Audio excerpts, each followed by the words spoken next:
อะระหังสัมมาสัมพุทโธภควา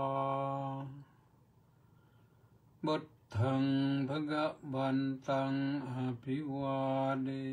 มิสวากขาโตภควตาธัมโมธัมมังนัมมัสสามิสุปฏิปันโนภควโต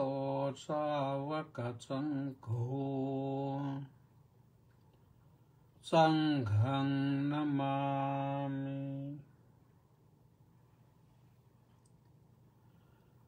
กัตโมจะภิกขเวสัมมาวายาโมอิทะภิกขเวภิกขุอนุปันนานังปาปกานังอกุศลานังสัมมานังอนุปาดายะชันดังจเนติวายมติวิริยังอารภติจิกตังปกันหาติปดหติติก็เจริญสุขเจริญพรท่านสาธุชนFC รายการพุทธานุภาพทั้งหลายวันเสาร์ที่15พฤศจิกายนพระพุทธศักราช2568แรม10ค่ำเดือน12ก็มาฟังรายการพุทธานุภาพกันสักเล็กน้อยประมาณ30 นาทีซึ่งวันนี้ก็ได้ยกพระบาลีปรากฏในมัคควิภังคสูตรข้อที่6แล้วข้อที่6นี่ว่าด้วยเรื่องสัมมาวายามะแปลว่าความขยันหมั่นเพียรหรือแปลตรงๆก็คือความเพียร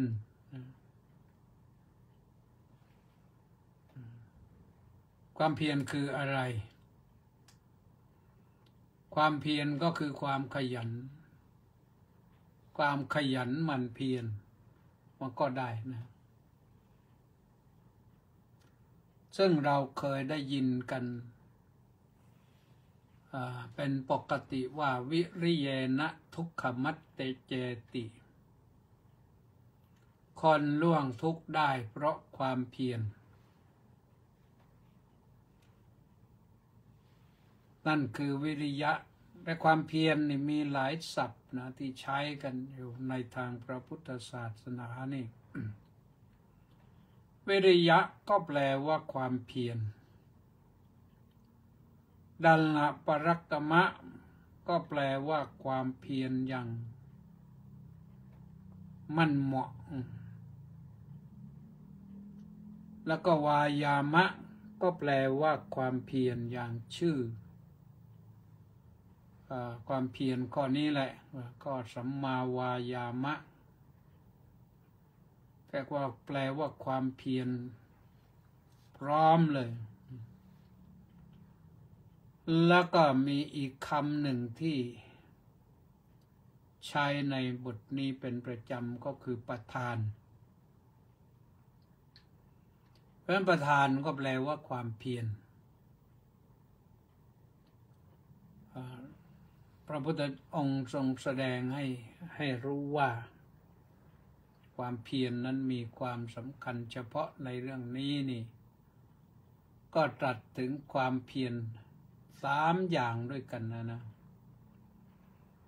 1ก็คือสัมมาวายามะความเพียร2ก็วิริยะก็แปลว่าความเพียรและ3ก็ประธานะก็แปลว่าความเพียรตรงข้ามกับความเกียจคร้านความอืดอาด ความไม่เอาการเอางานความขี้ขลาดขี้กลัวว่าจะเหนื่อยจึงไม่ยอมทำอะไรให้มันจริงๆจังๆ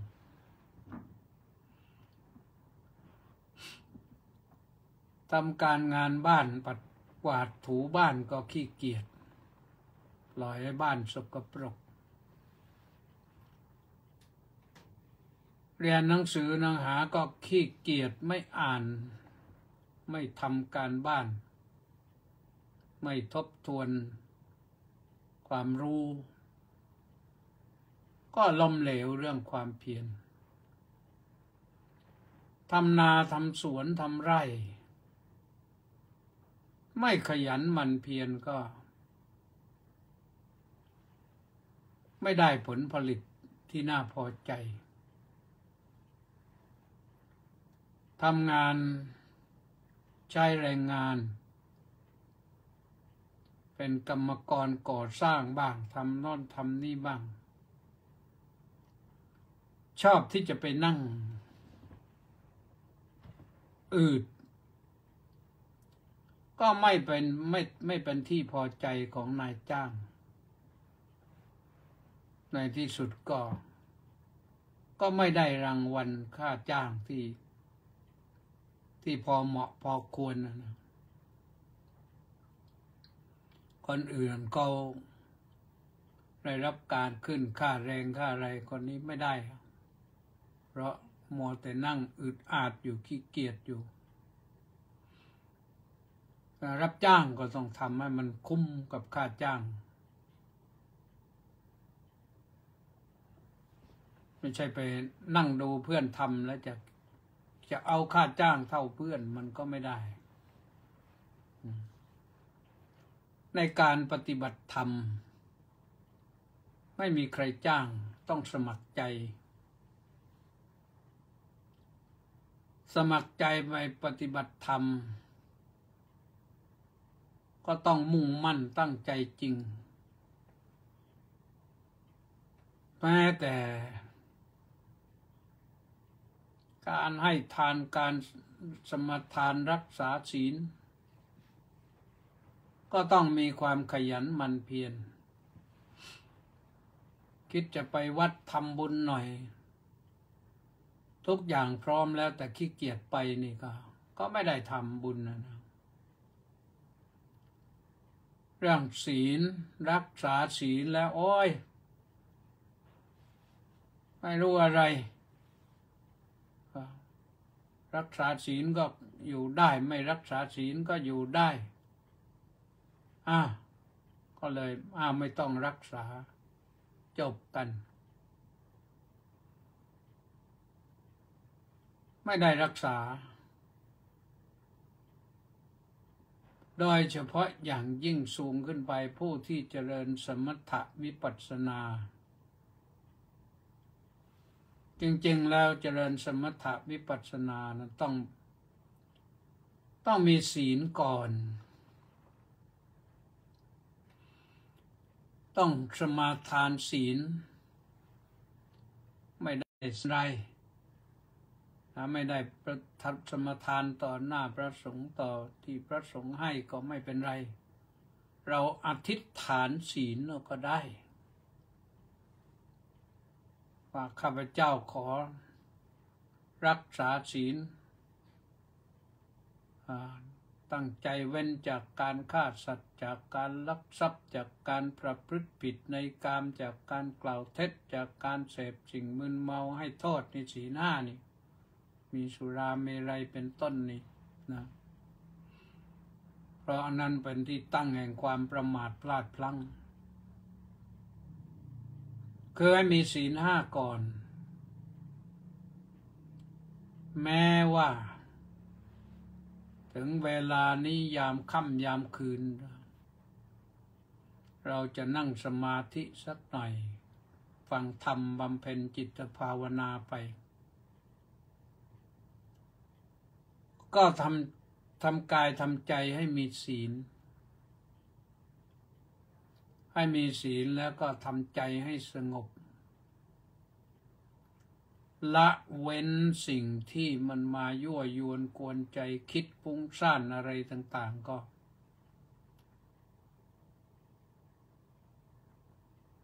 ลดละความฟุ้งซ่านนั้นไปก่อนทำใจทำกายทำใจให้มีศีลทำจิตให้มีศีลมีธรรมมีภาวนาขณะเวลานี้ก็อาจจะค่ำแล้วปิดไฟแล้วหรือไม่ก็ตาม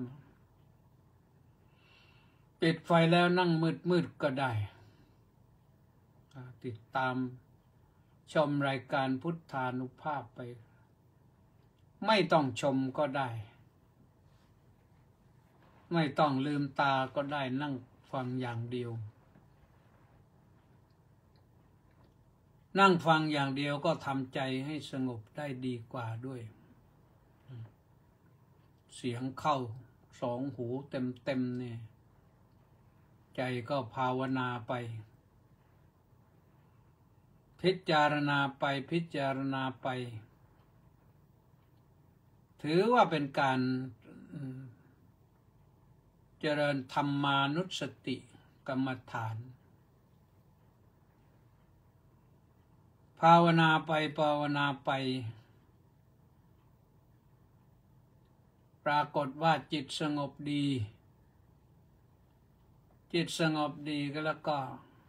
พิจารณาธรรมไปให้เกิดปัญญาโอเรื่องนี้เป็นอย่างนี้เองเราเคยเข้าใจมาว่าอย่างหนึ่งฟังอย่างนี้ก็ทำให้เข้าใจเหมือนกับที่ว่ามาแล้วที่เคยฟังมาแล้วก็ทำให้เข้าใจชัดมั่นใจขึ้นว่าพระธรรมเป็นอย่างนี้นะเพราะฉะนั้นก็ทำปัญญาให้เกิดขึ้นจากการฟังธรรมการฟังธรรมนั้นย่อมจะได้ฟังสิ่งที่ยังไม่เคยฟังประการที่สองทำให้สิ่งใดที่เคยฟังแล้วก็ทำให้เข้าใจชัดขึ้นประการที่สามอานิสงส์นี่ก็คือคลายความสงสัยเสียได้ประการที่สี่ก็ทำความเห็นของตนให้ถูกต้องได้เป็นสัมมาทิฏฐิขึ้นและประการที่ห้าก็คือทำจิตให้สงบพบธรรมพิเศษพบความสุขได้เพราะฉะนั้นการฟังธรรมนี่เคยบอกหลายครั้งแล้วว่าครั้งพุทธกาลนะญาติโยมอุบาสกอุบาสิกาท่านไม่ใช่ต้องฟังธรรมหลายครั้งไปฟังพระพุทธเจ้าเทศน์ฟังไปพิจารณาไปฟังไปพิจารณาไปพระพุทธเจ้าเทศน์จบท่านเหล่านั้นตัดกิเลสได้บรรลุพระอรหัตผลก็มีเป็นพระอนาคามีก็มีเป็นพระสกทาคามีก็มีเป็นพระโสดาบันก็มีแต่อย่างน้อยก็ได้ถึงพระรัตนตรัยประกาศตนเป็นอุบาสกอุบาสิกาพูดถึงพระรัตนตรัยไปตลอดชีวิต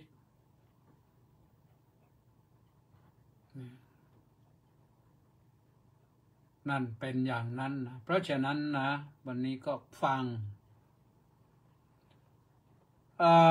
สัมมาวายามะก็แปลว่าความเพียรชอบคือความเพียรชอบนี่ความเพียรที่ดีความเพียรที่ถูกต้องอย่างไรดีแล้วก็ถูกต้องนะประการที่หนึ่งก็คือสังวรประทานความเพียรในการป้องกันก็คือสิ่งที่ไม่พึงปรารถนาและเราป้องกันแม้มันเกิดขึ้นกับเรานะ อย่างเราทำรั้วป้องกันอาณาเขตของเราบ้านของเราก็มีรั้วรอบขอบชิดนี่หรือบ้านในตัวบ้านมันก็มีกำแพงซ้ายขวาหน้าหลังปิดมิดชิดเราอาจจะมีถึงขนาดว่ามีมุ้งลวดไม่ให้อันตรายมันเข้ามาในบ้านเราคือยุงไม่ให้ยุงเข้าบ้านเวลาเรานอนก็สบายนะหรือถ้าดีไปกว่านั้นอาจจะติดกระจกนี่มันจะร้อนก็เดี๋ยวนี้ก็ติดพัดลมติดแอร์นะบ้านติดแอร์ค่าไฟก็ถูกแล้วเดี๋ยวนี้ไม่แพงแล้วถ้าทำได้ก็ทำไม่ได้ก็พัดลมไปก่อนก็นั่นเป็นการป้องกัน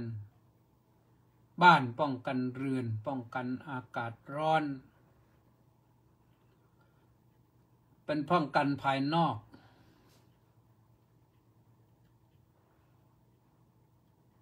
ถ้าหากว่าป้องกันภายในคือป้องกันจิตใจก็รักษาจิตให้ดีเพียรพยายามรักษาจิตให้ดีไม่ให้สิ่งที่มันเป็นข้าศึกคือตัวกิเลสตัวใดก็แล้วแต่ความโลภความอิจฉาริษยาความตระหนี่ถี่เหนียวอย่าให้มันเกิดขึ้นที่ใจเราความโกรธความอาฆาตพยาบาทความเครียดแค้นอย่าให้เกิดขึ้นที่ใจเราอย่าเข้ามาครองใจเราอย่าให้ใจเราถูกความโลภความโกรธครอบงำคำว่าครอบงำก็คือเขามีอำนาจเหนือจิตใจเรา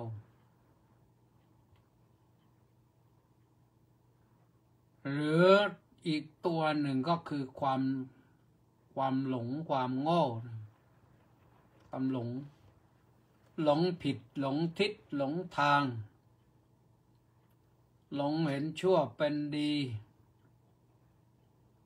เห็นผีเป็นมนุษย์ก็ทำให้เราถูกหลอกนะ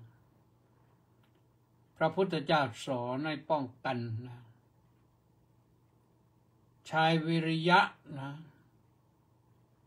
สิ่งใดที่มันเป็นอกุศลที่ยังไม่เกิดขึ้นอย่าให้มันเกิดขึ้นที่จิตใจเราเนี่ยอนุปันนานังปาปกานังอกุศลานังธัมมานัง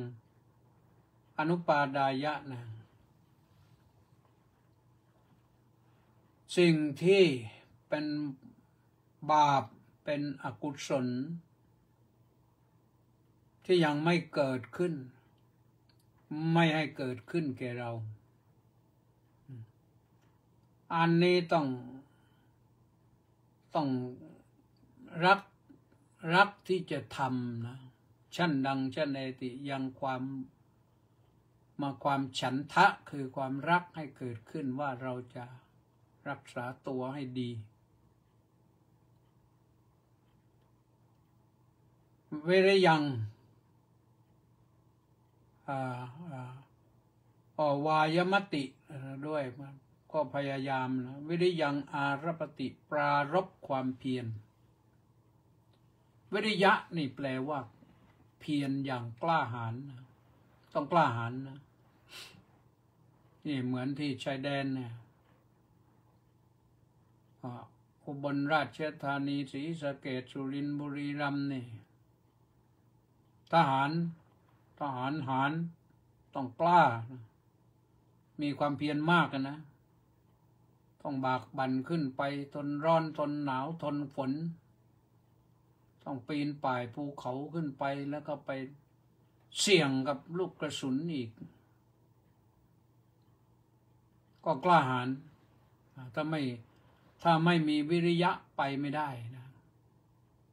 คนที่ไม่มีวิริยะเนี่ยฝ่อแล้วไม่เอาแล้วไม่ไปแล้วนี่มาดีหนีทหารไปอีกแต่ไม่มีหรอกนะคนไทยใจกล้าหาญทั้งนั้นก็อยู่ในวัยที่พร้อมก็ไปรักษาอาณาเขตประเทศราชของเราบรรพบุรุษรักษาให้มาแล้วเราก็รักษากันต่อไปฝ่ายหลังก็สนับสนุนนะฟังทหารใหญ่ให้สัมภาษณ์ก็ชื่นใจว่าพี่น้องของไทยก็บอกจะเอาอะไรให้บอกเขาจะพร้อมที่จะสนับสนุนเพราะฉะนั้นก็ต้องเพียรระวังนะป้องกันไม่ให้ข้าศึกเกิดขึ้นเรานี่มีประเทศแผ่นดินนี่ติดกับหลายประเทศทางตะวันออกนั้นก็ไปเขมรไปลาวทางตะวันตกก็เป็นพม่าทางใต้ก็เป็นมาเลเซียเราไปติดกับเขาเยอะที่จริงเมื่อก่อนไทยปกครองอยู่ทั้งนั้นแหละพวกมาแย่งไปแล้วก็แบ่งเป็นประเทศไปก็ทำให้มีปัญหาขึ้นถ้าเป็นประเทศที่ไทยปกครองตลอดก็ไม่มีปัญหาแผ่นดินใหญ่นู่นทางตะวันตกก็ปกครองพม่าหมดตะวันออกก็ทั้งเขมรทั้งลาวทางเหนือก็ลาวกับพม่านะทางใต้แต่ว่าเมื่อมีเท่านี้ก็เท่านี้แหละพอใจตามที่มียินดีตามที่ได้บ้านเมืองก็ต้องรักษาจิตใจเราก็ต้องรักษาเรารักษาประเทศอนุประเทศคือร่างกายของเราร่างกายนี้มีจิตใจอยู่ด้วยนะระวังไม่ให้อันตรายเกิดขึ้นกับร่างกาย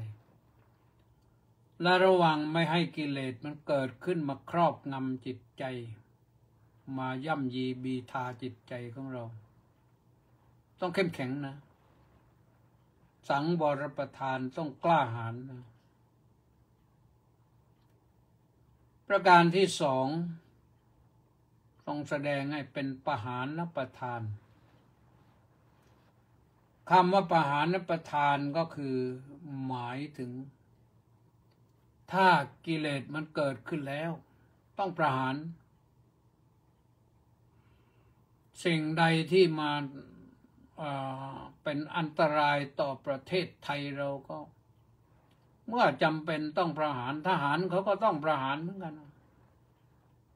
เพื่อรักษาดินแดนถ้าโจรมันเข้ามาอยู่ข้างในแล้วจับได้ก็ลงโทษกันไปแต่ถ้าเป็นกิเลสเนี่ยประหารก็คือทำลายคือกำจัดเรารักษาจิตไว้ดีแล้วแต่ปรากฏว่าไอ้กิเลสตัวนี้มันอาจจะเข้ามาอยู่ก่อน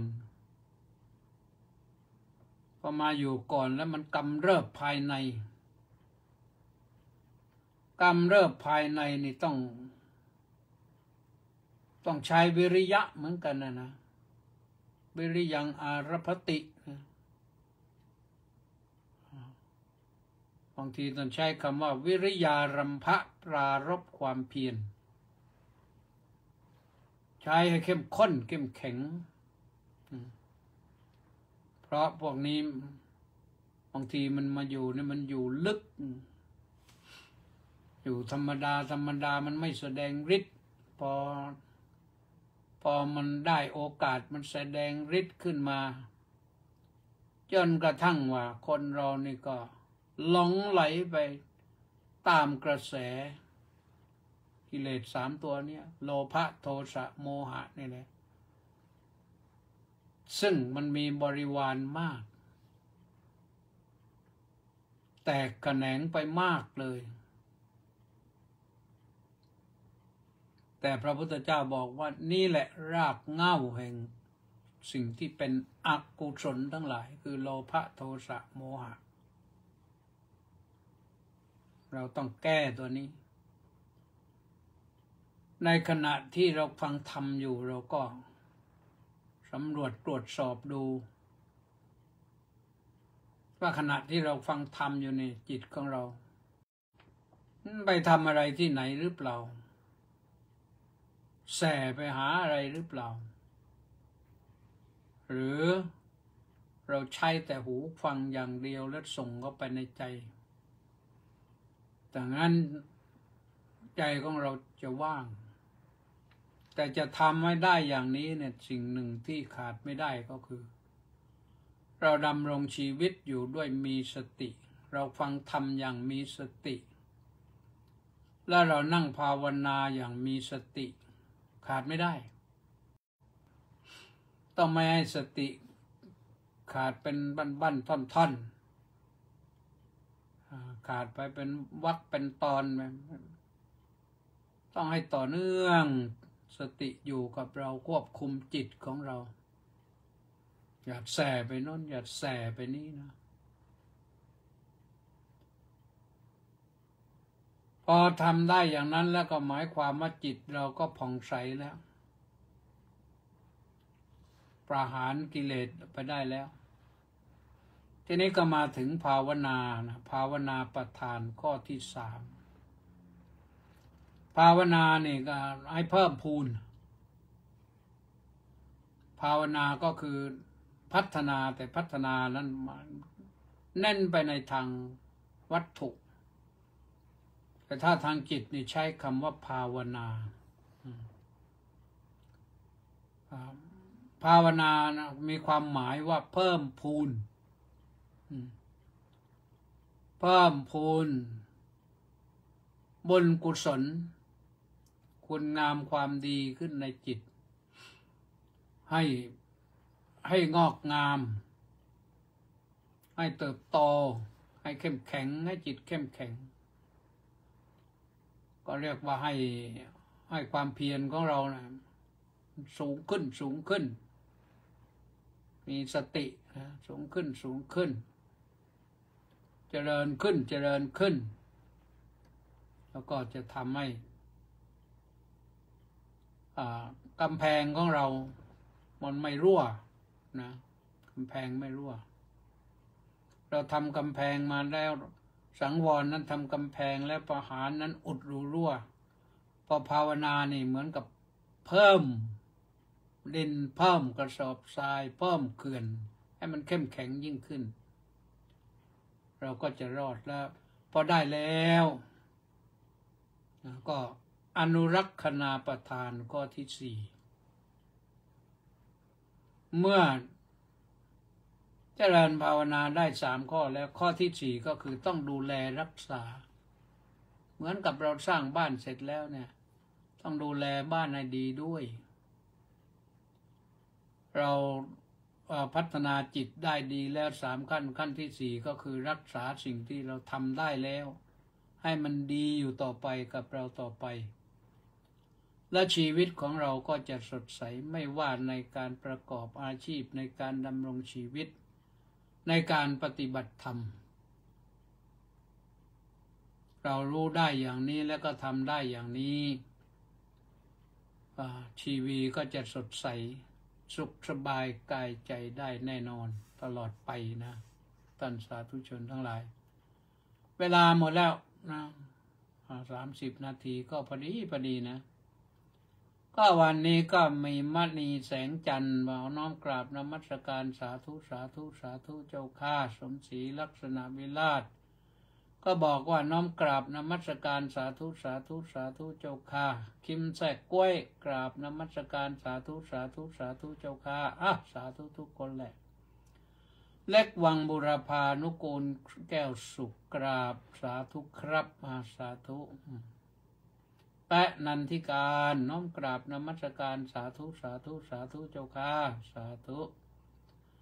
ป้าสิทธิมงคลนมัสการสาธุครับสาธุคิมแสกกล้วยบอกว่าตอนนี้ นอนฟังด้วยจิตสงบเจ้าค่ะแต่กลัวหลับก่อนเจ้าค่ะไม่หลับหรอกนะ30 นาที ฟังไปเพลินๆก็สบายดีหลับสบายนะสักกรินดำจันทร์สาธุสาธุสาธุครับว่างั้นสาธุก็มาคนสุดท้ายนะเอาละวันนี้หมดเวลาก็อำนวยอวยพรมีความสุขสวัสดีหลับสบายตื่นสบายสู้ชีวิตกันต่อไปด้วยความปลอดภัยในที่ทุกสถานในการทุกเมื่อด้วยกันทุกท่านทุกคนเทอญ